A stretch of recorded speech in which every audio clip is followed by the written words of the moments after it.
June 6, 1943. Somewhere over the Aleutian Islands.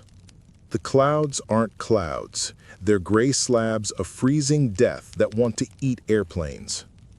Lieutenant Jack Mercer grips the controls of a Bell P-39 Airacobra, America's most embarrassing fighter aircraft. Engine behind the cockpit, heavy nose cannon, no turbocharger. Translation? Above 12,000 feet, it wheezes like a 90-year-old smoker climbing stairs. Mercer's squadron hates this thing so much they call it the flying coffin. Engineers promised it would change air combat forever. Instead, it became the plane every American pilot prayed not to be assigned to. No high-altitude performance, no supercharger.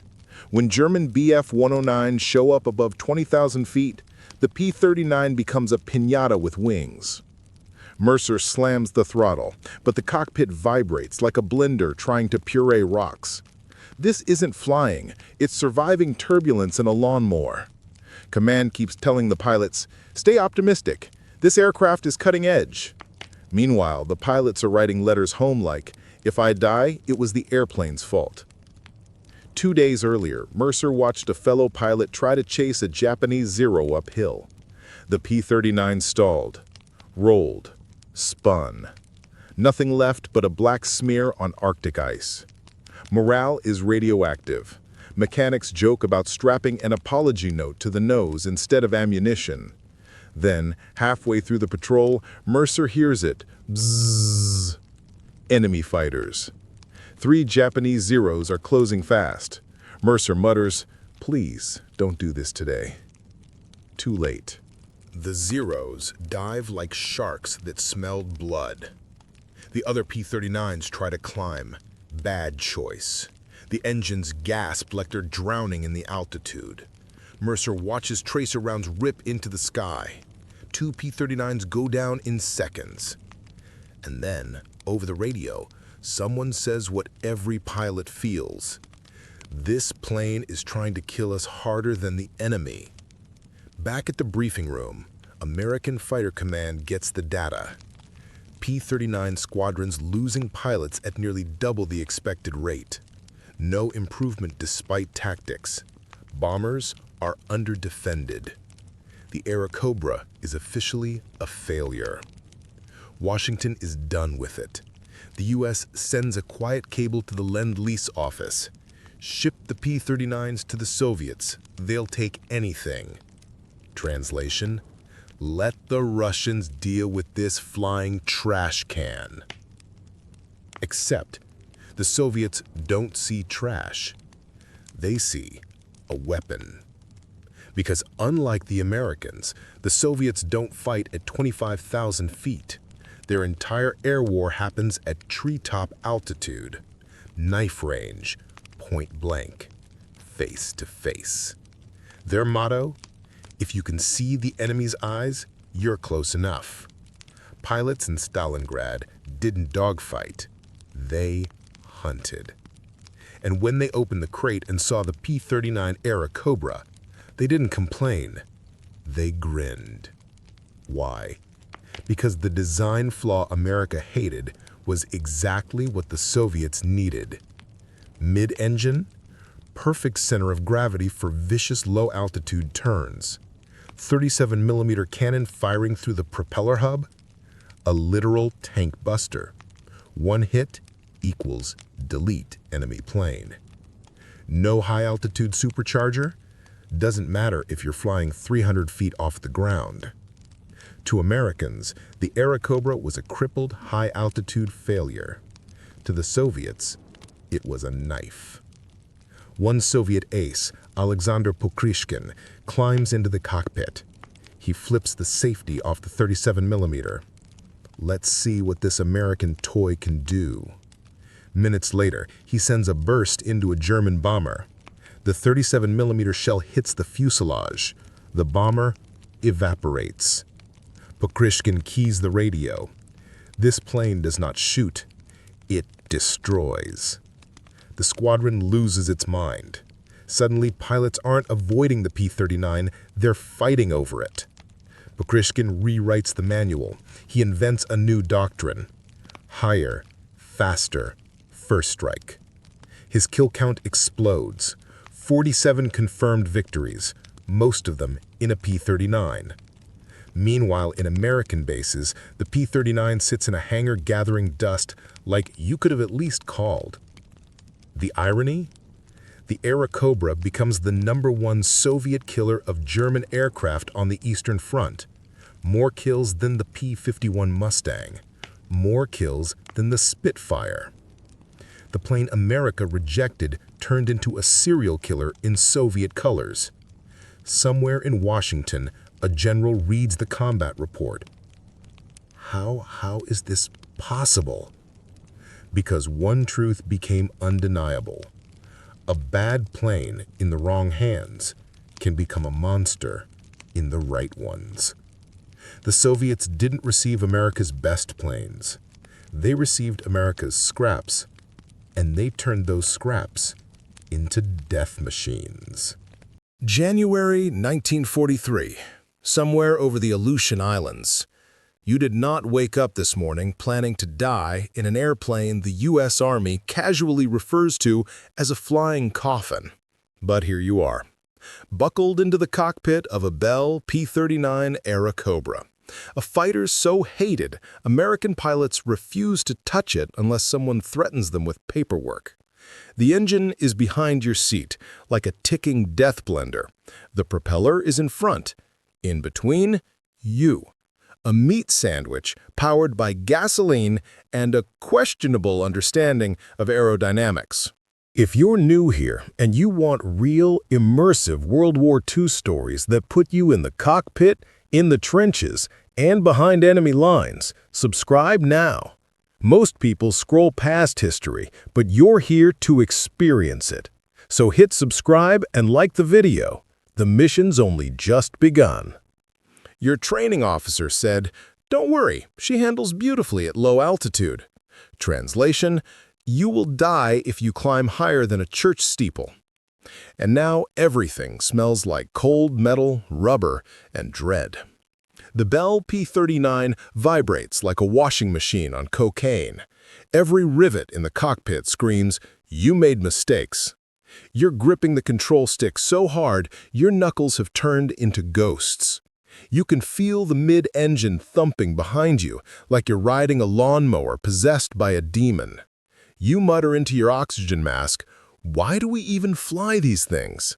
The co-pilot says the quiet part out loud, "Because the Army won't let us throw them away." The Bell P-39 was sold as a revolutionary weapons platform. Mid-engine layout, tricycle landing gear, sleek profile. And the marketing brochure conveniently forgot to mention the part where they removed the turbocharger. So, at altitude, the place where fighter planes usually live, the Airacobra simply gives up. It gasps, it wheezes, it dies. The Germans learned fast. If a P-39 tries to climb, follow it. Gravity will finish the job. The Airacobra doesn't dogfight. It dog-sinks. But the engineers were so proud. They said, "We put the engine behind the pilot for balance. It's innovative," they said. Meanwhile, pilots everywhere called it the flying coffin. Your squadron commander tried to reassure everyone by saying, "Gentlemen, statistically speaking, only a few of you will explode." Motivational speeches were not his gift. It gets worse. The Airacobra carries a 37mm cannon in the nose, a weapon so large it looks like someone shoved a small artillery piece into the front of the plane. First time you fired it on the runway, the recoil nearly made the plane reverse. On paper, it sounded cool. Your aircraft is a sniper rifle. In reality, your aircraft is a jackhammer with wings. The squadron tried to fire the cannon during training. The gun jammed. The mechanics hit it with a wrench. The cannon fired again, and the recoil shut the engine off. 10 seconds of quiet. 10 seconds of pure existential panic. Someone wrote in his diary, "The cannon works. The engine stops. We fall."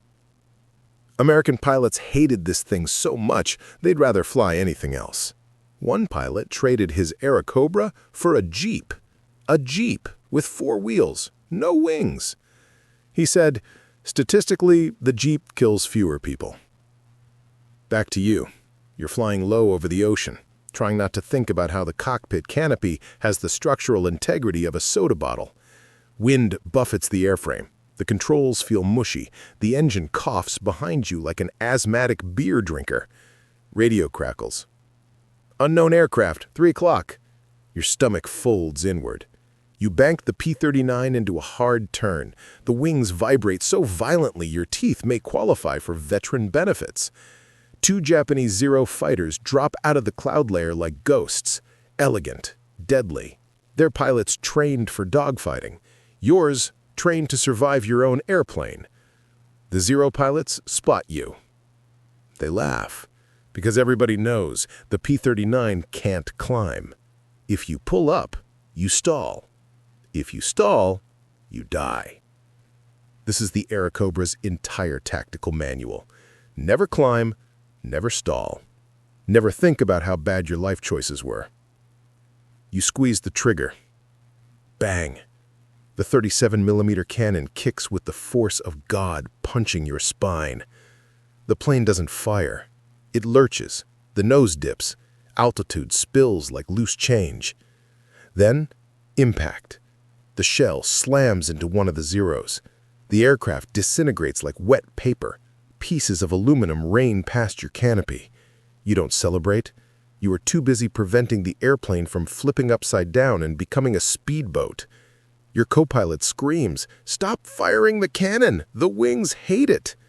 And somewhere, 6,000 miles away, Soviet pilots are begging to get their hands on this exact plane. They don't see a flawed fighter. They see a monster built for the one thing they need most: killing Nazis at low altitude. Where it turns out, this airplane is perfect. Imagine being a German intelligence officer in 1943, coffee in hand, war maps everywhere, only to discover that the Royal Air Force isn't decorating their bombers with sharks, skulls, or angry pinup girls. No.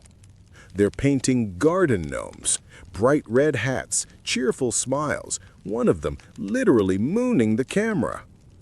Welcome to the most unserious moment in the deadliest war in history. And the best part? It worked. The Luftwaffe, the same military that engineered the V-2 rocket, lost their minds trying to decode what they called the gnome pattern. Pilots hesitated before attacking. Intelligence officers wrote reports about gnomes with fishing rods. And one ace said encountering a gnome-painted bomber felt like being mocked by a laughing ghost. Not exactly the psychological dominance Hitler was going for. Before we get deeper into the story of how a $2 garden statue broke German military logic, punch the like button and subscribe, because we're just getting started, and YouTube only shows these videos to people who enjoy unhinged history. You're watching Beyond the Trenches. Strap in, because this is the story of how the RAF accidentally invented psychological warfare with a garden gnome. It started as a joke. Pure, stupid, glorious humor. Peter Nobby Clark buys a tiny ceramic garden gnome on leave for the price of 2 sandwiches and a warm beer. Somehow, this lifeless lawn ornament becomes the most disruptive psychological weapon of 1943.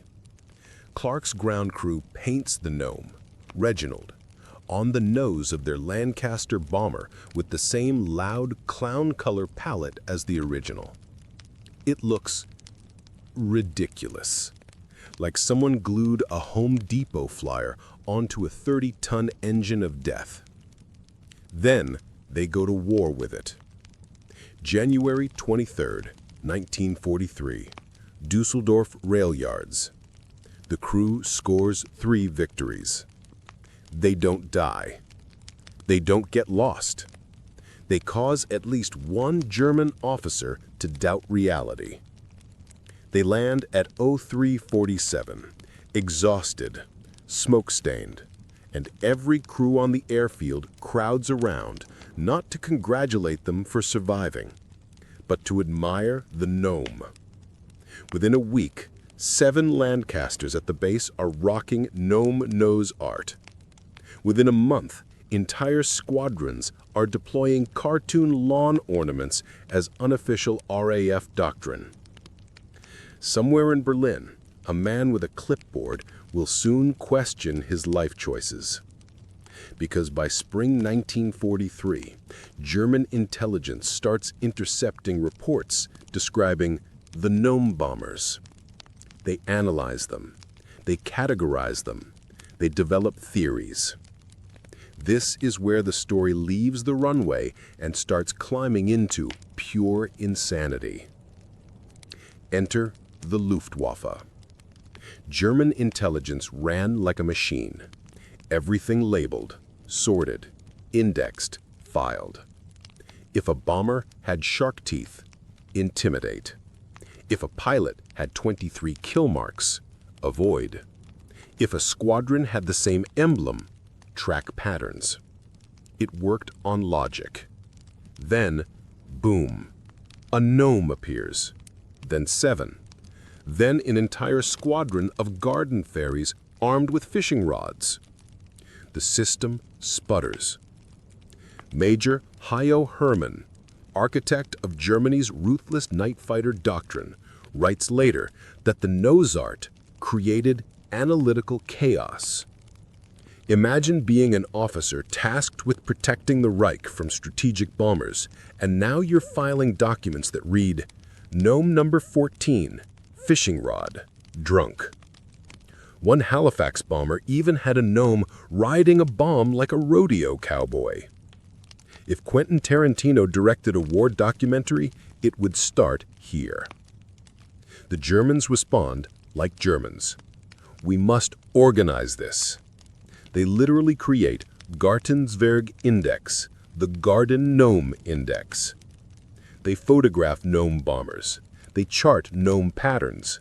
They interrogate POWs about hat colors. Flight Lieutenant Robert Palmer, shot down over Hamburg, is grilled for 45 minutes about why his gnome wears a blue hat instead of red. His explanation? Nigel preferred blue. The Germans write this down like it's code. Translated, stamped, archived. A war is happening, and someone in Berlin is typing. Subject's gnome indicates preference for blue. Investigate. The accidental mind warfare. By summer 1943, the RAF finally realizes what's happening. The Germans aren't laughing, they're panicking. Wing Commander Guy Gibson, yes, the Dambusters guy, starts encouraging gnome art. Jerry seems unsettled by our garden friends. British translation, if this annoys the Nazis, do more of it. This wasn't strategy. No committee approved it. No briefing, no psychological warfare manual. It just happened. Ordinary men, flying nightly into hell, found one stupid thing that made the world feel a little less dark. And that tiny rebellion broke a machine built on hierarchy, order, and fear. Because the Luftwaffe, efficient, rigid, serious, could handle bombs, fire, skilled pilots, but they could not handle absurdity. Professor R.V. Jones, head of British Scientific Intelligence, puts it perfectly. The enemy expends more effort trying to understand what doesn't matter than countering what does. The gnomes weren't just nose art. They were the weaponization of nonsense. And nothing in the German playbook prepared them for that. Now picture this. June 16th, 1943. Cologne. Night raid. Oberleutnant Werhelm Jonen, the Luftwaffe's golden boy, 34 kills, a hunter of bombers, a man whose full-time job is erasing aircraft from existence. He stalks a Halifax through moonlit cloud cover, lines up the perfect firing solution, finger on the trigger, then his radar operator says the words no German pilot should ever hear. It has a gnome. Jonen freezes. Not because he's scared, not because he's merciful, because his brain simply refuses to process garden decor on a weapon of war. Why would they mark it that way? Is it a decoy? A special operations aircraft? 3 seconds of existential confusion. That's all. 3 seconds. Just long enough for the Halifax tail gunner to spot him and spray the night sky with .303 rounds. Jonen peels off, swears, flies home, and quietly pretends this never happened in his combat report. But years later, he writes about it in his memoir, because the gnome got inside his head. Not fear, not intimidation, cognitive friction. War isn't clean. It's chaos, smoke, sweat, and decisions that happen faster than thought. If you hesitate for even one heartbeat, you die. And suddenly, every German pilot has to deal with a new threat type: the tactical garden gnome. By August 1943, the RAF has evolved the joke into an art movement. Sergeant Ronald Lance, unofficial Leonardo da Gnomeci, starts painting entire gnome narratives on bomber noses. Gnomes fishing in bomb craters. Gnomes gardening in the ruins of the Ruhr. One gnome straight up mooning the Third Reich. Each masterpiece takes about 4 hours using loud clown-colored enamels that clash violently with RAF camouflage. Squadrons develop their own gnome doctrines. Squadron, gnome tradition. 103. Red hats only, no exceptions. Discipline. 76. All gnomes must carry fishing rods, because why not? 460. Australian. Gnomes with boomerangs. The chaos intensifies. No pattern, no logic, no structure, which is exactly why the Germans can't solve it. You can't crack a code that doesn't exist. Meanwhile, in the Air Ministry, some pencil pusher tries to write a rule banning gnomes. The official response? Air Ministry Order 1098 basically says, we don't get it, but morale is up, so continue your goblin activities. Air Chief Marshal Arthur I bombed cities before breakfast says it even better. If painting Mickey Mouse on a Lancaster helps my crews come home, I don't care. If it bothers Jerry, even better. If it does both, it's the cheapest weapon we've got. Cost of a gnome? 4 hours of a ground crew member's time. 5 shillings worth of paint. Cost to the Luftwaffe? Hundreds of man-hours analyzing hat colors. A bargain. The German perspective gets even worse. Captured intelligence reports show that out of 16 bombers spotted in a single night, 13 were described purely by their gnome markings. Controller's radio, engaging a Lancaster with a gnome. But the problem is, there are dozens of gnome Lancasters, which means no one knows who's attacking what anymore.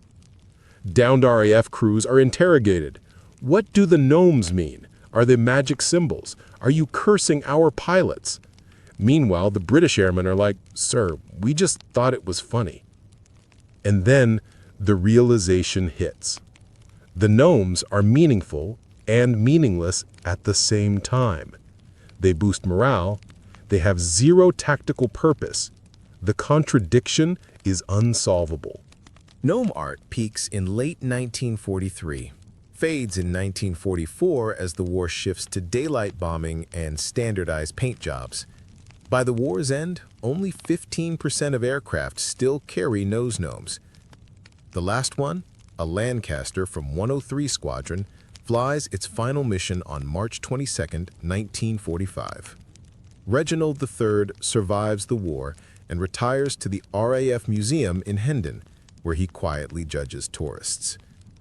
Why did something so stupid work so well? Because the German war machine was powerful, but fragile. They could calculate fuel loads, bomber streams, ground radar intercept solutions, but they could not handle irrationality. Every hour spent analyzing gnomes was an hour not spent analyzing real threats. Every tiny pause was a moment of life for an RAF crew. Today, militaries call this PSYOP. Back then, it was just a tired airman who needed a laugh. A joke became disruption. Absurdity became strategy. Humanity became a weapon.